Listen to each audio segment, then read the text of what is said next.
Hey guys, and welcome to Pixel Cherry Ninja's channel. Cast your mind back a few months or even a few years. Do you remember a project called MARS FPGA Multi-Arcade Retro Gaming System, or Multi-Arcade Retro System, I think that's what it stood for. So this was an FPGA project that promised the world. It was gonna bring you everything: Dreamcast, 3DO, Atari Jaguar, CPS3, you name it. These guys were saying this is what they are going to deliver. Now, I have some really bad news. Now, this is something that most of us knew was in the making. When I say in the making of it not being made, because there was radio silence. The team for a long time was saying, yes, we met up weekly with one another, we had team meetings, but there was nothing happening. It was supposed to be around the $700 mark. It had a star-studded lineup with people like Mike Chi from the RetroTink fame, Wizzo from the Zapparoo project, Todd Gill, who designs like the cases. It had some FPGA core developers as well. There was a lot of hands-on on this. So let's have a look at this article from Time Extension, which, thank you to Ryan over on my Discord server. A few people sent this to me, but Ryan posted it first, and this is where I saw it. So, Mr. Rival MARS FPGA is dead. An article here on Time Extension posted a couple of hours ago, so I thought I will cover it. So let's go through this together. We'll have a look at the evidence and exactly what it suggests. So the promising MARS FPGA console is dead, according to one of the project's developers. Todd Gill, a long-standing and influential figure within the FPGA gaming community, broke the news on Discord recently.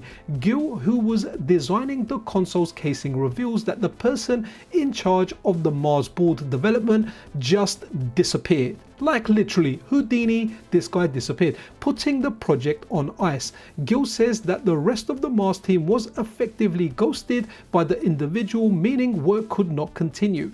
MARS was promoted as a rival to the established MiSTer FPGA system and would have used a more powerful FPGA chip to emulate consoles like the Sega Dreamcast on a hardware level. So guys, I specifically remember speaking to one of the developers on there multiple times, and I remember, I think it was like August or July 2023, when it effectively said to me that next week or in 2 weeks time you won't remember MiSTer, and they specifically went out and told me that MiSTer is gonna die. Like, these guys were like, yeah, MARS is everything is going to happen. They promised everything, like a Jaguar core, and just like that guy screaming over there, it just didn't quite happen, and you died an alien death. Does that even make sense? I don't know, but I wanted to run these videos that I had ready. And then again, the 3DO was another system that they said that they were going to work on. Wasn't possible on the MiSTer, but we also now know that the 3DO is being worked on for the MiSTer FPGA by the veteran developer known as SRG320, the person that's brought us most recently the Sega Saturn core, among many others. So sad to kind of hear this, because even though it was delayed, I love FPGA gaming, so it's always nice to see new stuff arise. But MARS, I guess, isn't going to happen. So what have Time Extension referenced as their proof? Well, they've gone over and they've screenshotted some Discord chats from Todd Gill's Retro Frog Discord server. By the way, Todd Gill does really good designs and has always been a very cool person. So over here, let's look at it here. Okay, any idea how this stacks up to what MARS was going to have for an FPGA?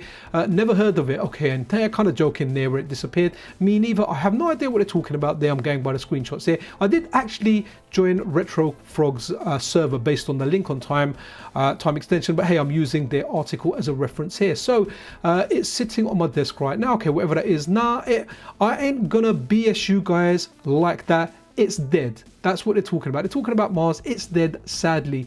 And then that's too bad. It was a really exciting project, and no denying it was very exciting. There was a lot of hype there. There was a lot of people that were so looking forward to it. People I know that were like, should I sell my MiSTer now because MARS is around the corner? I really hope you didn't sell your MiSTer FPGA, because that corner is still very far away, and it turns out you're never going to get to that corner. Todd here says, I'm just glad we never accepted any money for it. And that's a good move. That's one thing I have to say with MARS, is they never accepted any money, right? Because that would have been really bad. to take people's money and then tell them that it has been canned. So over here it says, felt like tariff stuff would have been a good time for someone to make an official statement on it. I know there was probably a lot more going on, but it would have been good. Or it would have been a good official reason for dipping out that people could understand. So there you go. Maybe use that and say, we're not doing it, refund everyone. And Todd goes on to say, oh, tariffs had nothing to do with it. Felix screwed us over. So I think as Felix, he's referring to Fixel.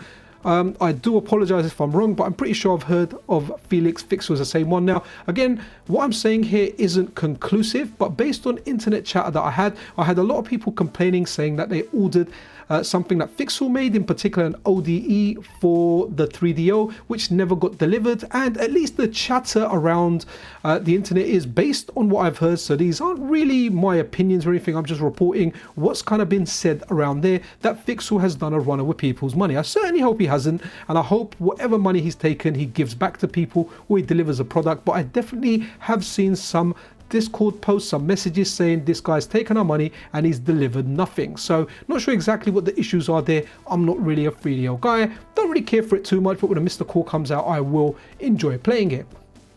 So there you go. Over here, definitely knew that had to be the case. Okay, so they kind of knew. So I guess people in the background knew that there was a rotten egg or two within the MARS project. So if Fixel has disappeared and ghosted them, it makes you wonder, is there a thief, or is there even a bigger thief in the MARS team that maybe caused some stuff out there? Maybe some stuff that's not being said. Again, just kind of speculation here, but who knows what exactly happened. But it's good of Todd to come out and at least say this is what caused there, and this is the person that is responsible for Mars's demise, not anyone else. One guy, it is this guy.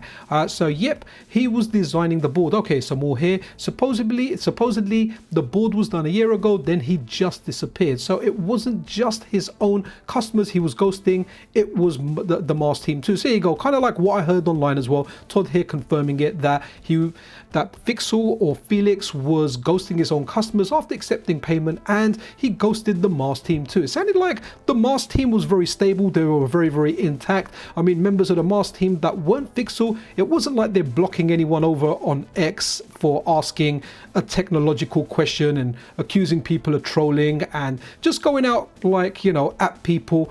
The rest of the team, I guess, were very, very mentally stable. Right, let's go down. There's another page down here. And yeah, that sucks, right? No matter what you think, or no matter what anyone thinks, no matter what you think, but the team's behavior, whether it was awesome, whether it wasn't awesome, it's sad that a project that promised so much just failed, and has, whatever the reason is, whether this guy ghosted them, whether there was other reason internally. Remember, Wizzo left some time back, some other people left the team for whatever reasons. They didn't disclose them, but obviously you're not going to leave something that's lucrative. So that makes you wonder, did Wizzo actually go, wow, this ship is sinking, I don't like the behavior of some individuals, I don't like the way this guy is operating, maybe he's gonna run off with the board and ghost us, maybe he saw it. Again, speculation here, guys.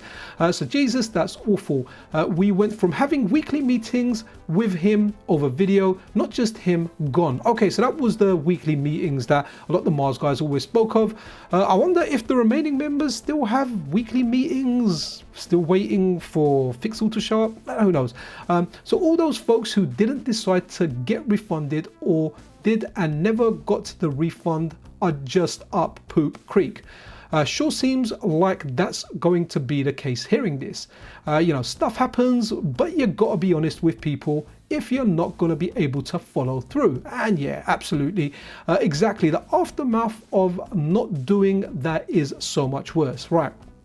Okay, rather than read the rest of it, let's just read what Todd says. I probably know, but I have no knowledge of what's going on outside of what's already. Okay, so Todd doesn't know too much beyond kind of what he said here. I think the conversation just kind of goes there. Okay, and then over here, Todd saying, I also had an outstanding order with him for the IDE MU when all this exploded. So Todd is actually out of pocket there as well, because he ordered something. What else is time extension saying? So its rumored price point would have been around $699, $700, and it was claimed that it would allow users to plug in their original controllers and cartridges. And again, a lot of a lot of functionality there being promised and literally diddly squat being delivered. In addition to Gil, the MARS FPGA team also included Felix or Fixel, developer of the 3DO and Dreamcast emulators, and Retro Tink creator Mike Chi. FPGA developer Wizzo parted company with the project last year on good terms. So is that just Wizzo, or is that the other guys, Retro Tink, that parted with them as well? So guys,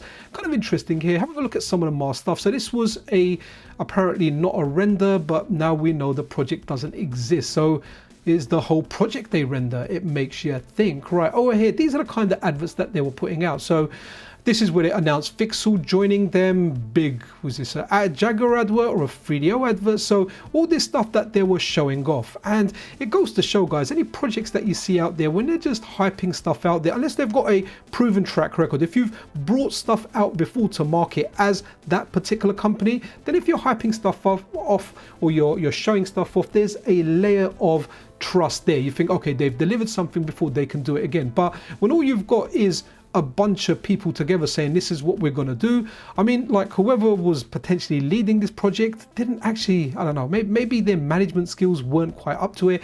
Their PR skills, public relations skills really weren't. In case you didn't detect, when I said them not blocking people, that was sarcasm, because one thing the MARS project and their account was known for, if you said to them, hey, is MARS true HD or is it just upscaling? They were like, you are trolling us, and they blocked people. They really blocked their market and really put off a lot of consumers. So it kind of makes you wonder that if they did cross that finishing line, how many sales would they have lost just from the behavior of a person that can't take criticism running their social media account? And over here, I forgot what we're looking at. I think we're looking at Killer Instinct, the arcade game. Again, all this stuff, random stuff just being shown on Life on Mars, Coin Op Collection, yada.